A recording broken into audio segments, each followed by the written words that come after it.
હૃદયમાં ખીલે પ્રભુ માટેનો બગીચો, બગીચા નોમની ભાવયાત્રા. પ્રિય વૈષ્ણવો, જય શ્રી કૃષ્ણ. આજ બગીચા નોમ છે. તે દિવસ જ્યારે આપણા પ્રિય શ્રી ઠાકોરજીને બગીચામાં પધરાવવામાં આવે છે. પણ પ્રશ્ન એ ઊભો થાય છે કે શું આપણા જીવનમાં પણ કોઈ બગીચો છે કે જ્યાં પ્રભુ પધારી શકે? કે શું આપણે આપણા હૃદયને પ્રભુ માટે પાવન બગીચો બનાવી શક્યા છીએ? બગીચો એટલે શું? બગીચો એ શાંતિનું, સૌંદર્યનું અને સૌમ્યતાનું સ્થાન છે, જ્યાં દરેક છોડને સિંચન મળે છે, જ્યાં વૃક્ષો ફળે છે, જ્યાં ફૂલો ખુશ્બુ આપે છે, જ્યાં કોઈક નિરંતર સાવધાની રાખે છે, ખેત રાખે છે, નિરીક્ષણ કરે છે. એ જ રીતે આપણા હૃદયરૂપી બગીચામાં જો પ્રભુને પધરાવવાનો ભાવ હોય ને, તો વાસનાના જંગલને કાપવા જોશે. કામ, ક્રોધ, લોભ, અભિમાન જેવા ઝાડને મૂળોથી ઉખેડવા પડશે, જેને નિંદણ કહેવાય છે. પ્રેમ, શાંતિ, શરણાગતિ, દયા, સેવા ભાવના ફૂલો ઉગાડવા જોશે. અને એ બગીચાને ભક્તિ રસથી સિંચિત કરીશું, ત્યારે એ બગીચો પ્રભુને લાયક બનશે. પ્રભુના પધારવા પાત્ર બગીચો કેવો હોય? તો જ્યાં શબ્દો સુગંધ છે અને ભાવ ફૂલો છે, જ્યાં દર ક્ષણે ચિંતન થાય છે એ વાયુ બની જાય છે, જ્યાં સાધનાનું સૂર્યપણ અને સમર્પણની છાયા પણ છે. પ્રભુ એવા બગીચામાં પધારે છે જ્યાં કોઈ ઈચ્છા નથી, માત્ર તત્સુખની ભાવના છે, જ્યાં કોઈ માગણી નથી, ફક્ત ને ફક્ત લાગણી જ છે. પ્રભુના સુખનો વિચાર છે. એક મૂળ વાત, બગીચો બની રહે કઈ રીતે? તો જેમ બગીચામાં નિયમિત પાણી આપીએ, તેને જીવંત રાખીએ, એ જ રીતે આપણા હૃદયમાં નિયમિત સેવા, સત્સંગ, સ્મરણ, ભજન આ બધું થવું જરૂરી છે. નહીતર ભાવ સુકાઈ જાય અને બગીચો બંજર બની જાય. આજના પાવન દિવસે આપણે નક્કી કરીએ કે હું મારા હૃદયને એક એવો બગીચો બનાવીશ કે જ્યાં શ્રી ઠાકોરજી માટે પ્રેમ ખીલે, જ્યાં ભક્તિની સુગંધ હોય અને જ્યાં રોજે રોજ પ્રભુ પધારે, સુખે ન બિરાજે. હૃદયનું બગીચું સિંચાય પ્રેમથી, તો પ્રભુ એમાં પધારવા માટે થોડો વિલંબ કરે. પ્રિય વૈષ્ણવો, જય શ્રી કૃષ્ણ. હું મન આતુરી આપ સર્વે વૈષ્ણવોનું આજના આ અલૌકિક સત્સંગમાં હાર્દિક સ્વાગત કરું છું. આપણા પુષ્ટિ માર્ગમાં બગીચા નોમનું અનેરું મહાત્મ્ય છે. તો સૌપ્રથમ પુષ્ટિ માર્ગીય ભાવના જોઈ અને આ ભક્તિ બીજને કઈ રીતે વિકસિત કરી શકાય, હૃદયને લીલોછમ બગીચો કઈ રીતે બનાવી શકાય, તેનું ભાવદર્શન એક નવા જ રૂપમાં કરીશું. તો ચાલો સૌપ્રથમ પુષ્ટિ માર્ગીય ભાવના સમજી લઈએ. આપણો માર્ગ આપણા પ્રભુને સર્વ ઋતુ પરિસ્થિતિ અનુસાર ઉત્તમ સુખ પ્રદાન કરવાનો માર્ગ છે. આથી આપણા માર્ગમાં ઋતુ અનુસાર વસ્ત્ર, આભૂષણ, સાજ સજાવટ, સુગંધી વગેરે પ્રભુને અંગીકાર કરાવવામાં આવે છે. એટલું જ નહીં, બદલાતા વાતાવરણ અનુસાર પ્રભુને સુખ પ્રદાન થાય એ રીતે ઉત્સવની પણ ગોઠવણી આપણા માર્ગમાં કરવામાં આવી છે.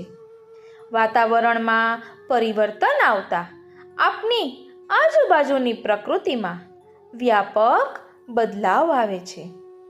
જેમ કે પાનખર ઋતુ પછી વસંત ઋતુમાં મહેકતી પ્રકૃતિ અનેક રૂપરંગ સુગંધ ધારણ કરે છે. આવું પરિવર્તન વર્ષા ઋતુમાં પણ અનુભવાય છે. તેથી પ્રભુ સુખ અર્થે નવીન પ્રકૃતિનો આનંદ પ્રભુને પ્રાપ્ત થાય છે. તેવી આપણી પુષ્ટિજીવ તરીકે આપણી મનોકામના હોય.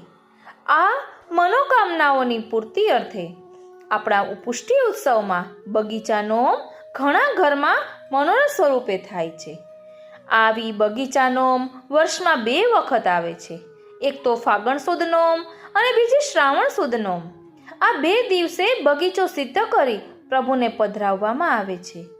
ફાગણ સુદ નોમના દિવસે પ્રભુ બાલ ભાવે ગોપ ગોપીઓ સાથે વસંત ખેલે છે અને શ્રાવણ સુદ નોમને દિવસે પ્રભુ કિશોર ભાવથી ગોપ ગોપીઓ સાથે બગીચામાં સિદ્ધ કરેલ હિંડોળામાં સ્વામિનીજી સાથે ઝૂલે છે તેવો ભાવ છે.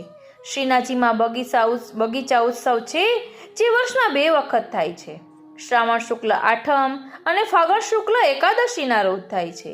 આ 2 દિવસ શ્રી મહાપ્રભુજીના બેઠકજીવાળા બગીચામાં શ્રી નવનીત પ્રિયાજી પધારે નંદગાંવ પાસે બગીચામાં શ્રી ઠાકોરજી ખેલવા તથા ઝૂલા ઝૂલવા પધારે છે એવી ભાવના છે.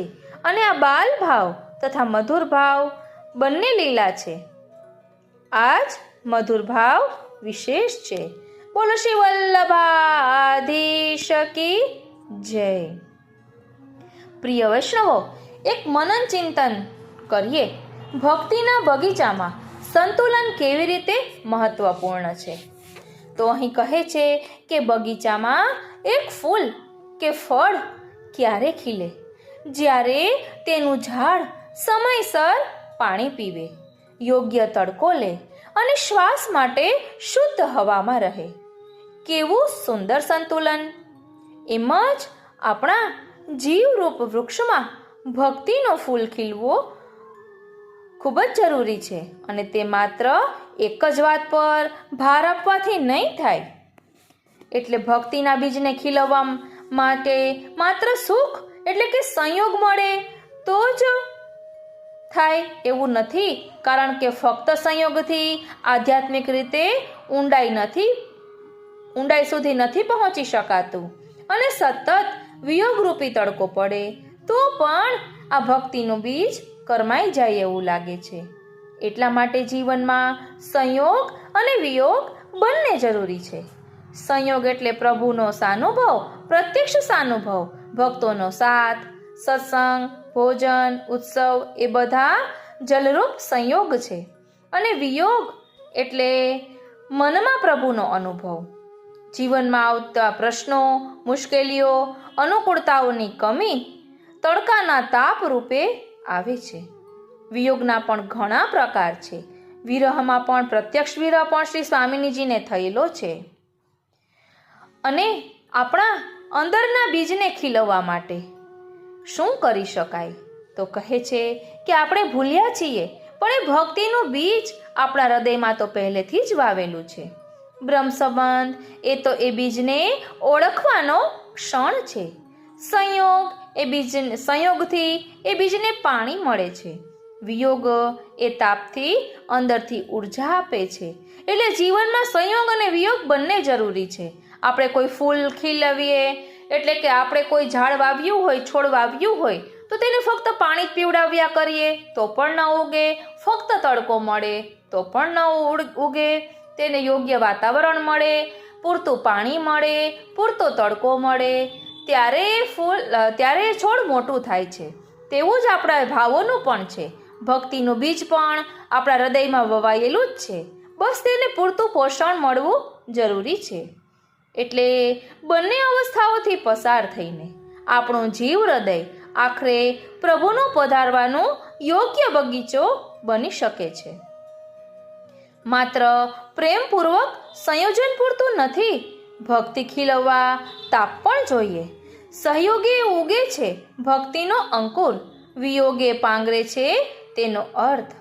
જે જીવ સંતુલનમાં રહે છે ને તે હજીરે ખીલેલી ભક્તિનો ફળ મેળવે છે.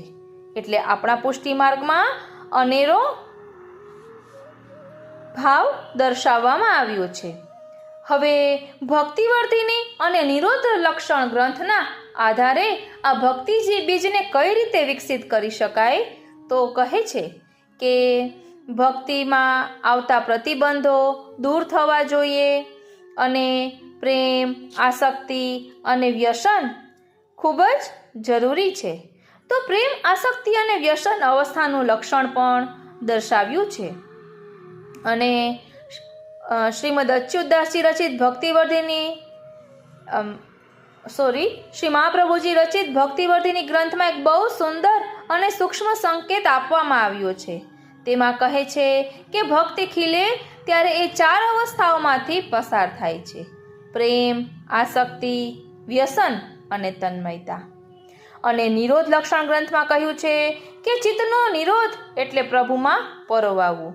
જેમ બગીચામાં અવાંછિત ઘાસ ફૂલોને વધવા દેતા નથી, એમ જ જીવનમાં ચિત્તની દિશા જો સર્વત્ર જાય તો ભક્તિ ઊંડી મૂળ સુધી પહોંચી શકતી નથી. શ્રી મહાપ્રભુજીએ નિરોધ લક્ષણ ગ્રંથમાં સમજાવ્યું છે કે સેવા એટલે ચિત્તનો નિરોધ, અર્થાત ચિત્તને જગતમાંથી ખેંચીને જ્યારે પ્રભુમાં પરોવી દઈએ ત્યારે તે નિરોધ સિદ્ધ થાય છે અને એ સેવારૂપ બને છે, અને ત્યારે જ ચિત્તનો નિરોધ સિદ્ધ થાય છે.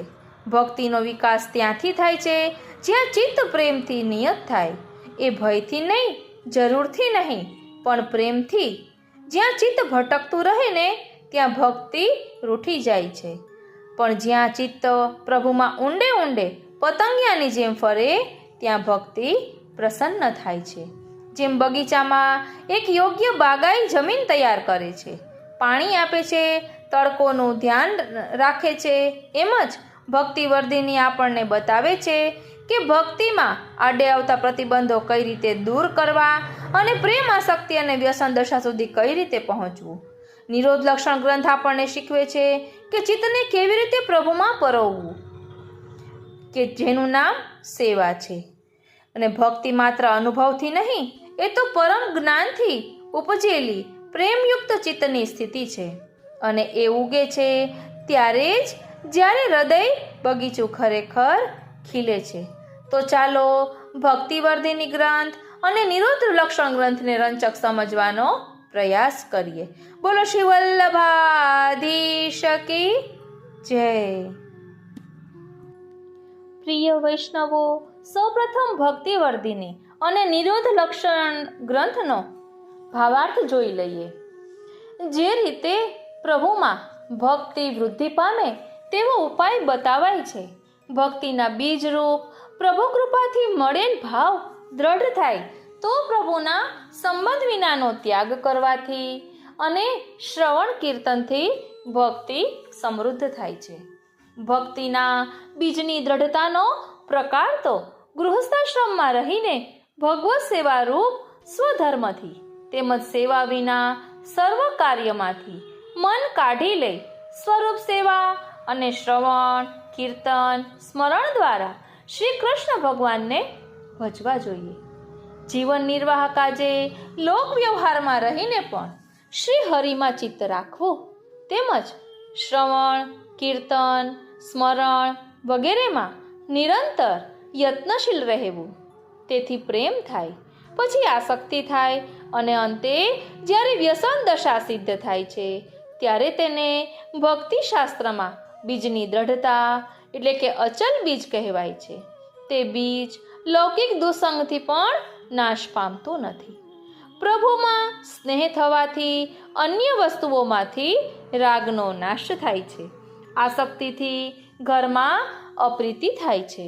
પરિણામે ઘરમાં રહેનારા ચેતન અને અચેતન પદાર્થોનું બાધકપણું અને અનિત્યપણું દેખાય છે. જ્યારે શ્રી કૃષ્ણમાં વ્યસન થાય ત્યારે જ જીવ કૃતાર્થ થાય છે. દ્રઢ ભગવદીય જનને પણ એક ધારો ગૃહનિવાસ ભક્તિનો વિનાશ કરનાર છે. માટે ઘર વગેરેનો ત્યાગ કરીને જે પુરુષ કેવલ ભગવાનની પ્રાપ્તિ માટે જ મનવાળો થઈને પ્રયત્ન કરે તે પુરુષ સર્વથી અધિક દ્રઢ અને પરમ ભક્તિને મેળવે છે.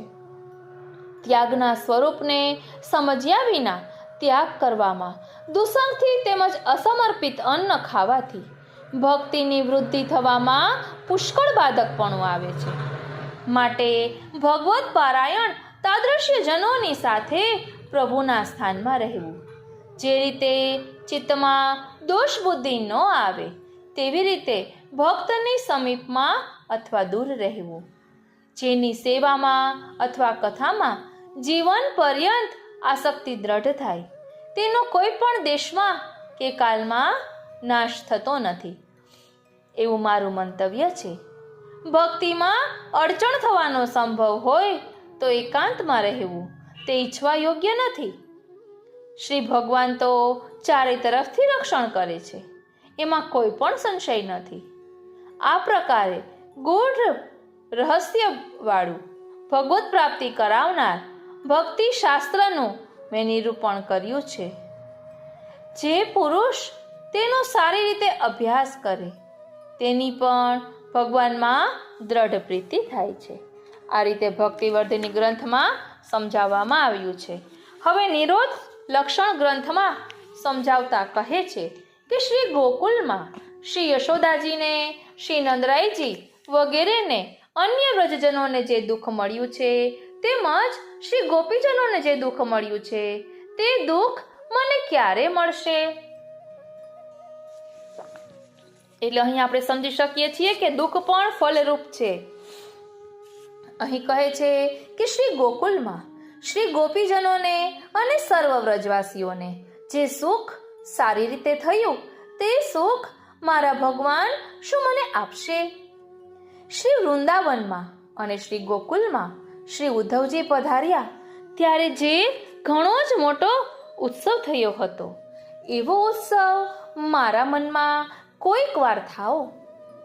મહાન પુરુષોની કૃપાથી જ્યાં સુધી ભગવાન દયા કરશે અર્થાત ફલદાન કરશે ત્યાં સુધી કીર્તન કરવા યોગ્ય આનંદ સમુદ્ર ભગવાન ચોક્કસ સુખરૂપ થાય છે.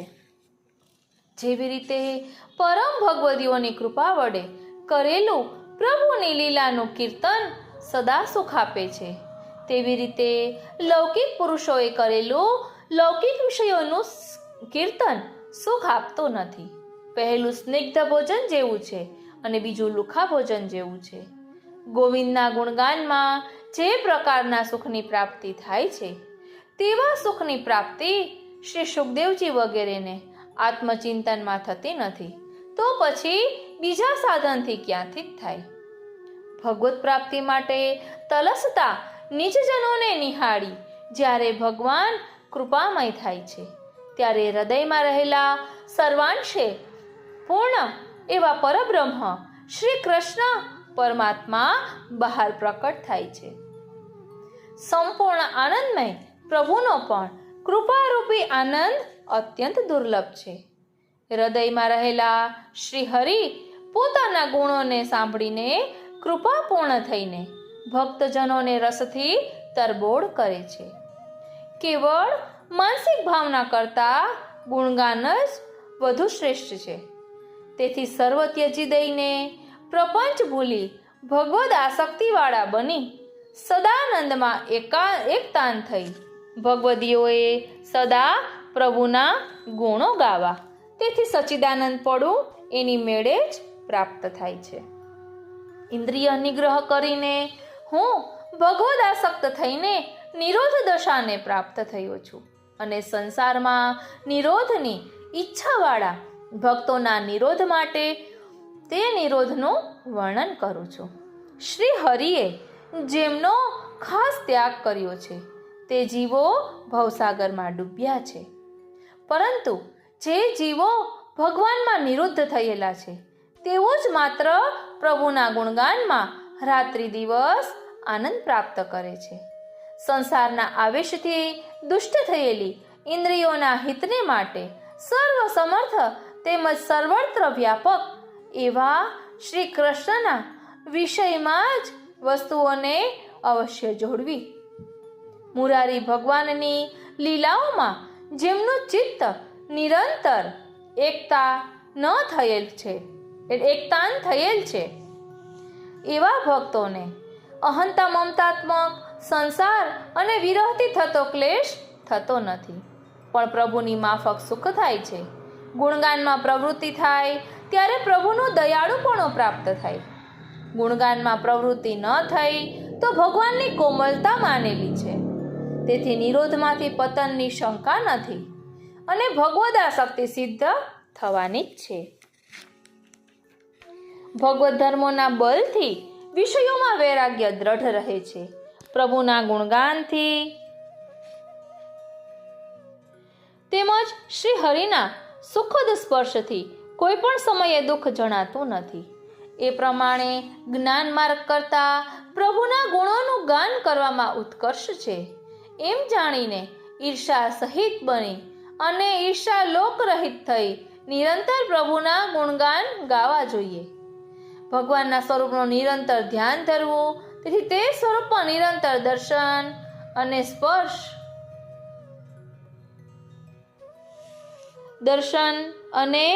સ્પર્શ સ્પષ્ટ રીતે થાય છે. તેમજ હાથની ક્રિયા અને પગની ગતિ પણ સ્પષ્ટ થાય છે. શ્રવણ અને કીર્તન પણ સ્પષ્ટ થઈ શકે છે. કૃષ્ણ પ્રિય પુત્ર પ્રાપ્તિની કામનાથી રતિસુખ ભોગવવું, પાયો ઇન્દ્રિય મલાંશના ત્યાગ વડે શરીરના શેષ ભાગને સેવામાં જોડવો. જે ઇન્દ્રિયનું ભગવત કાર્ય જ્યારે સ્પષ્ટ ન દેખાય ત્યારે તેનો અવશ્ય નિગ્રહ કરવો એવો નિશ્ચય છે. આ દર્શાવેલા સાધન વિના બીજો કોઈ ઉત્તમ મંત્ર નથી, બીજું કોઈ ઉત્તમ સ્તોત્ર નથી, બીજું કોઈ ઉત્તમ સાધન નથી, બીજું કોઈ ઉત્તમ તીર્થ નથી. આથી કોઈ વધારે સારી વિદ્યા નથી, તેનાથી બીજું ઉત્તમ કોઈ તીર્થ નથી. આ રીતે નિરોધ લક્ષણમાં શ્રી મહાપ્રભુજીએ આવું વર્ણન કર્યું છે. બોલો શ્રી વલ્લભાધીશ કી જય. પ્રિય વૈષ્ણવો, ભક્તિ શબ્દનો એકંદરે અર્થ થાય છે પ્રેમ સહિત કરવામાં આવતી સેવા. આ ભક્તિ આપણી અહંતા મમતાની પૂર્ણ ચિકિત્સા છે. શરણાગત પુષ્ટિ જીવને ભગવત સેવામાં લગાડી દઈને એ ભક્તિ જીવની અહંતાને ભગવાનની સાથે જોડી દે છે. સોહમની પ્રક્રિયાથી નહીં, પરંતુ દાસોહમની પ્રક્રિયા દ્વારા સચ્ચાઈપૂર્વકની સેવા આપણે એની જ કરી શકીએ છીએ જેની સામે આપણો અહંકાર ઝૂકી જાય, નમી પડે. પુષ્ટિ પ્રભુ વ્રજાધીપ શ્રી કૃષ્ણની સમક્ષ આપણા અહંકારને શ્રી કૃષ્ણ શરણમ મમ કહીને અથવા દાસોહમ કૃષ્ણ ત્વાસ્મી એમ કહીને ઝૂકી પડીએ, નમી પડીએ. એ પુષ્ટિ ભક્ત અથવા તો પુષ્ટિ ભક્તિની પ્રકૃતિમાં નિહિત એટલે કે ચોક્કસપણે નિરૂપિત અર્થ છે. અહંકાર ઝૂકે એટલે તરત શરીરને પણ ઝૂકવાનું થાય. આ જ કારણથી સિદ્ધાંત મુક્તાવલી ગ્રંથમાં તનોવિતજા સેવાની તથા સિદ્ધાંત રહસ્ય ગ્રંથમાં સર્વ સમર્પણની વાત સમજાવીને ચતુશ્લોકી નામના ગ્રંથમાં પ્રજાદીપના ભજનને સ્વધર્મ માનવામાં આવ્યો છે. સંસ્કૃત ભાષાનો એક નિયમ છે કે પ્રત્યેક શબ્દના ઘટક અને ઘડનાર મૂળ શબ્દ, પ્રકૃતિ તથા પ્રત્યય પોતપોતાના અર્થના બોધ એક સાથે પેદા કરે છે, જુદા જુદા નહીં. તે છતાં પ્રત્યયના અર્થની કંઈક પ્રધાનતા તો હોય જ છે. ચતુશ્લોકીમાં કહ્યું છે કે ભજન તથા સ્મરણના નિરંતર ચક્રની જેમ ચાલુ રહેવાની ક્રિયાને મોક્ષ માનવામાં આવ્યો છે. સ્મરણમ ભજનમ ચાપી ન ત્યાજ્યમિતિ મે મતિ. એ વચનમાં એટલે સ્મરણ અને ભજન ક્યારેય ન છોડવા એવી મારી મતિ છે, તેને મોક્ષ કહ્યો છે. અપરોક્ષમાં ભજન અથવા શરીર દ્વારા થતી સેવા કૃષ્ણ સાથે આપણી અહંતા જોડવાની નિશાની છે અને પરોક્ષમાં સ્મરણ અથવા આપણા ચિત્તની કૃષ્ણ તન્મયતા આપણી મમતાને કૃષ્ણ સાથે જોડવાની નિશાની છે. પુષ્ટિ ભક્ત ન તો પોતાની અહંતાને યા મમતાને દેહ યા વિષયોમાં મુક્ત એટલે કે સંયમ રહિત રૂપે છોડી મૂકે છે કે ન તેને તોડે છે, કારણ કે તોડવાની તો જરૂર જ નથી. પુષ્ટિ ભક્ત પોતાની અહંતા અને મમતાને પ્રજાધીપ શ્રી કૃષ્ણની સાથે જોડી દે છે. જે દિવસે જે ક્ષણે એ બંને સારી રીતે શ્રી કૃષ્ણની સાથે જોડાઈ જાય છે, એ જ દિવસે પુષ્ટિજીવ મુક્ત બની જાય છે. આથી અધિક બીજો કોઈ મુક્તિનો પુષ્ટિજીવને માટે બાકી નથી હોતું. એટલે કહેવાય છે ને કે હરિના જન તો મુક્તિ ન માંગે, માંગે જન્મો જન્મની સેવા. એટલે ભક્તિ એ જીવાત્મામાં પ્રકટ થાય છે, જેનું ભક્તિને માટે વરણ પ્રભુ કરે છે. દ્રઢ બીજ ભાવ તથા અદ્રઢ બીજ ભાવવાળા જીવવા માટે ફલાત્મિકા વૃદ્ધિના ઉપાય હોય છે. એટલે ભક્તિના પણ 3 ભેદ છે: ભગવત સ્વરૂપનું બાહ્ય ભજન, ભગવત સ્વરૂપનું આંતર ભજન અને ભગવત નામાત્મક ભાગવતનું શ્રવણ, ચિંતન, કીર્તન. પ્રિય વૈષ્ણવો, ધ્યાન આપજો. પોતાની પ્રેમ સેવાત્મિકા ભક્તિના હેતુથી પરમાત્મા દ્વારા સારી રીતે વાવવામાં આવેલા વરણ કે પસંદગીનો બીજ ભાવ જે જીવાત્માઓમાં દ્રઢ થઈ જાય છે, તેઓ નિઃશંક શ્રવણ કીર્તનની પ્રણાલિકા દ્વારા પણ ભગવાનની માનસી સેવામાં સદા મગ્ન રહી શકે છે. તો થોડુંક સમજીએ કે ભક્તિ માર્ગમાં ભજનના 3 પ્રકાર છે: બાહ્ય અને આભ્યંતર પરમાત્માના સ્વરૂપ ભેદથી 2 ભેદ, અને ત્રીજું પ્રભુના નામાત્મક ભાગવતજીનું શ્રવણ અને કીર્તન, જેનો બીજ ભાવ દ્રઢ થઈ ગયો હોય, અર્થાત પુષ્ટિ ભક્તિ ભગવત પ્રેમના રૂપમાં અંકુરિત, ભગવદાસક્તિના રૂપમાં પલ્લવિત અને ભગવદ વ્યસનના રૂપમાં ફલિત થવા લાગી હોય. તો એવા ભક્તને ભગવદ વ્યસનના સ્વભાવને લીધે જ ભગવાનના વિરહની તીવ્ર અનુભૂતિમાં સિદ્ધાંત મુક્તાવલીમાં વર્ણવેલી માનસી સેવા અર્થાત ભગવત સ્વરૂપનું આંતર ભજન સિદ્ધ થઈ જાય છે. અને એક ડગલું આગળ વધે એટલે સર્વાત્મ ભાવ સિદ્ધ થઈ જાય. ત્યારે આસક્તિ ભ્રમ ન્યાયથી સર્વ ઇન્દ્રિયોનો ભગવાનમાં વિનિયોગ સિદ્ધ થઈ જાય છે. એવા ભક્તોને માટે સર્વત્ર ભગવત ભાવ પ્રગટ થઈ જાય છે. ઘર અને બહારનો ભેદ લુપ્ત થઈ જાય છે. તેઓ ઘરમાં બેઠા હોય કે બહાર હોય, એમના મન તથા બધી ઇન્દ્રિયો દ્વારા નિરંતર ભગવાનની અનુભૂતિ ચાલુ જ રહે છે. ફલ સ્વરૂપે આશકરણજીની જેમ ઘરમાં રહેવાનું અનિવાર્ય નથી. તેઓ ગૃહ ત્યાગ કરી શકે છે અને ભગવદ લીલાઓનું શ્રવણ, ભગવાનના સ્વરૂપ, ગુણ તથા લીલાઓની ભાવના તથા એમના કીર્તનની મસ્તીમાં યા તો ક્યારેક ભગવાનના વિરહના તીવ્ર તાપમાં એવા ભક્તો ક્યારે ઘરનો ત્યાગ કરીને ઘરની બહાર નીકળી પડે એની એમને પોતાને પણ ખબર નથી પડતી. વિરહાનુભવે કાર્થ પરિત્યાગ પ્રશસ્યતે, એટલે ભગવાનના વિરહના અનુભવની પ્રાપ્તિ માટે તો સંન્યાસ પ્રશંસનીય છે. સર્વનિર્ણય ગ્રંથમાં શ્રી મહાપ્રભુજી કહે છે કે કેવળ શ્રી કૃષ્ણને જ પોતાના સ્વામી માનીને આંતર તથા બાહ્ય રૂપમાં બધી બાબતોનો ત્યાગ કરીને શ્રી કૃષ્ણની વિભૂતિ રૂપ બધા દેવતાઓનું સન્માન કરતા કરતા દેહ પડે ત્યાં સુધી શ્રી કૃષ્ણમાં જ પોતાના મનને જેઓ એકાગ્ર કરી શકે છે, એમની વાણીનો તથા કાયાનો, શરીરનો શ્રી કૃષ્ણમાં વિનિયોગ થઈ જાય યા નહીં, એમના મનની એકાગ્રતા સ્નેહમય બની જાય કે નહીં, પણ એમને શ્રી કૃષ્ણમાં સાયુજ્યનો લાભ ચોક્કસ મળી જાય છે. એટલે બીજભાવ દ્રઢ થવો ખૂબ જ જરૂરી છે. પોતાના ઘરમાં સ્વધર્મ ભગવત સેવામાં વિષયમાં, એટલે ઘરમાં રહીને ભગવત સેવા કરવી. ઘરમાં રહેવું હોય તો સ્વધર્મ આચરણનો ત્યાગ સંભવ નથી, પરંતુ સ્વધર્મની વ્યાખ્યા પણ સરળ નથી. અને અવ્યાવૃત્તિપૂર્વક જીવન જીવવાની વાત આવે તો અવ્યાવૃત તેમજ વ્યાવૃત અધિકારી જીવોની ભક્તિના બીજભાવોને પણ દ્રઢ કરવાના ઉપાયો બતાવ્યા છે કે કોઈ બીજા દેવતાઓ વિશે, કોઈ અન્ય લૌકિક વસ્તુ અથવા વ્યક્તિને વિશે અથવા પુષ્ટિમાર્ગીય ફલથી જુદા કોઈ ફલને વિશે આપણા હૃદયની રુચિ યાને ભાવના પ્રબળ થવા પર આપણી કૃષ્ણ ભક્તિ અનન્ય ભાવાત્મિકા નહીં બને. એટલે અનન્ય ભાવથી શ્રી ઠાકોરજીની સેવા કરવાની છે, નહીં કે કોઈ લૌકિક કામનાઓના હેતુથી. અને ઘર છોડીને ક્યાંય જવાની જરૂર જ નથી. ભગવત કથા માર્ગથી પણ બીજ ભાવને દ્રઢ દિશામાં આગળ વધી શકાય છે.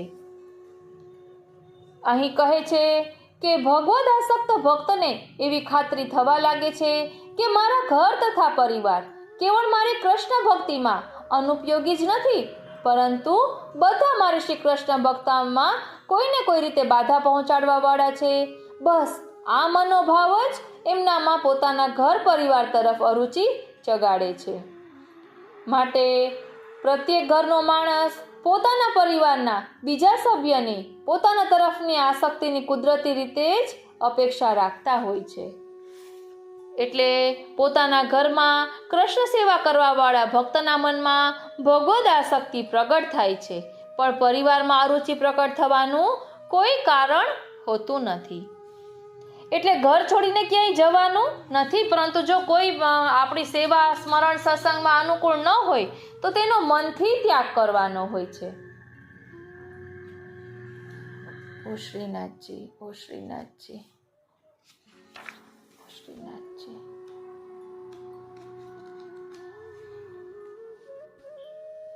પ્રિય વૈષ્ણવો, પ્રભુના ગુણગાન ગાવા, પોતાની અવસ્થાની પરીક્ષા કરવી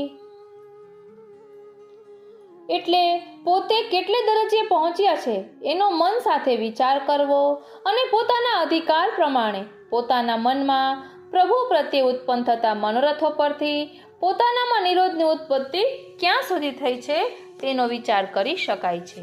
જે ભક્ત કીર્તન વડે પ્રભુનું ભજન કરતો હોય તેણે કીર્તનથી પોતાને અનુભવમાં આવતા સુખ વિશેષથી પોતામાં ભક્તિની વૃદ્ધિ કેટલી થઈ એની પરીક્ષા કરવી અને પ્રભુ કૃપા પોતા પર કેટલી થઈ છે તેનો વિચાર કરવો. જે ભક્ત ઘરમાં રહી પ્રભુનું ભજન કરતો હોય તેણે પોતે જે સેવા કરે છે તે આદિદૈવિકી પર્યંત પહોંચે એ માટે શ્રવણ કીર્તન ધ્યાન નિરંતર કર્યા કરવા. આ સર્વનો ઉપદેશ આપ નિરોધ લક્ષણ ગ્રંથમાં આપે છે. કોઈને એમ શંકા થાય કે આ નિરોધ લક્ષણ ગ્રંથ એ સંન્યાસ નિર્ણય વગેરે બીજા ગ્રંથોના અંગરૂપ છે એમ ધારવાનું શું કારણ? તો બીજો એક થી સ્વતંત્ર ગ્રંથ છે અને આ ગ્રંથ પણ સ્વતંત્ર છે એમ શા માટે ન માનવું? આ શંકાના સમાધાનમાં કહે છે કે ગ્રંથમાં ગ્રંથ કરવાની પ્રતિજ્ઞા નથી, તેથી કોઈ પણ કારણને લીધે આ ગ્રંથ કર્યો એમ આપણે માનવું જોશે. પ્રમેય એટલે ગ્રંથમાં જે વિષયનું પ્રતિપાદન કરેલું હોય ને તે વિષય. લક્ષણ એટલે વ્યાખ્યા, ડેફિનેશન. લક્ષણ બે પ્રકારના હોય છે, એક તો સ્વરૂપ લક્ષણ અને બીજું કાર્ય લક્ષણ. નિરોધનું સ્વરૂપ સમજાવે ને તે સ્વરૂપ લક્ષણ અને નિરોધમાં થતા અનુભવો તથા પરિણામોનું વર્ણન જેમાં હોય તે નિરોધનું કાર્ય લક્ષણ. દશમ સ્કંધના શ્રી સુબોધિનીજીમાં નિરોધના સ્વરૂપ લક્ષણ વિસ્તારથી સમજાવ્યા છે. આ ગ્રંથમાં નિરોધના કાર્ય લક્ષણનું વર્ણન કરવામાં આવ્યું છે. શ્રી પુરુષોત્તમજીએ વેણુગીત પ્રકાશમાં આપે કહ્યું છે કે આસક્તિ થવાથી જે ભ્રમ થાય છે તે આ પ્રમાણે, જે પ્રમાણે સમુદ્રના વમળમાં પડેલો ફરીથી ઉપર આવતો નથી તે પ્રમાણે આસક્તિના વમળમાં પડેલો પણ પાછો નીકળતો નથી. અહીં આસક્તિ એ રસ સમુદ્રને સ્થાને છે અને ભ્રમ એ વમળને સ્થાને છે. તેથી કોઈક રસજ્ઞે કહ્યું કે રસસિંધુના વમળમાં પડેલો પાછો આવતો નથી, તો પછી ડૂબેલો તો ક્યાંથી જ પાછો આવે? આ પ્રમાણે આ ગોપીજનો પણ રસ સમુદ્ર રૂપ પ્રભુમાં ડૂબ્યા, ત્યાંથી એમની પુનરાવૃત્તિ થાય નહીં. એટલે અહીં સમજવાનું છે કે ચેતસ્તત પ્રવણમ સેવા, એવી રીતે ચિત્તનું પ્રભુમાં પરોવાવું તેનું નામ સેવા છે. તેને જ નિરોધ કહેવાય છે. નિરોધ એટલે બધી સંસારની જે પ્રપંચ છે એનું વિસ્મૃતિ થઈ જવી અને કંઈ પણ કરતા હોય છતાં પણ ભગવાને જ સુધી રહેવી, તેને નિરોધ કહે છે. નિબંધના સર્વ નિર્ણય પ્રકરણમાં કહ્યું છે કે શ્રી કૃષ્ણની સેવામાં આતુર, દંભ વગેરેથી રહિત, શ્રી ભાગવતજીના તત્વને જાણનારા એવા પુરુષને ધ્યાનપૂર્વકને લક્ષમાં લઈને સન્માન સહિત એ ગુરુનું ભજન કરવું. એવા ગુરુ ન મળે તો પોતે પણ ક્વચિત શ્રી હરિની મૂર્તિ કરીને સર્વદા સેવા કરવી. ભગવાનનું સ્વરૂપ એ મૂર્તિમાં રહેલું છે, કેમ કે ભગવાન સાકાર છે, વ્યાપક છે અને ઉપાસના માર્ગની રીતે વિચારીએ તો મંત્રપૂર્વક પૂજામાં ભવ્ય દાવેશ થાય છે. જ્યાં મૂર્તિનો હસ્ત ત્યાં ભગવાનનો હસ્ત, મૂર્તિના અવયવો ત્યાં ભગવાનના અવયવો. જેવી રીતે લોઢાના ગોળામાં જેમ જેમ અગ્નિનો પ્રવેશ થતો જાય તેમ તેમ તે અગ્નિરૂપ થઈ જાય છે અને અંતે બહાર અગ્નિનું પ્રાકટ્ય થાય છે. તે રીતે આપણું ચિત્ત પ્રભુના સ્વરૂપમાં એવું ચોંટી જશે કે પછી એનો અનુભવ આપણને અંતરમાં થશે. ઓ શ્રીનાથજી, ઓ શ્રીનાથજી.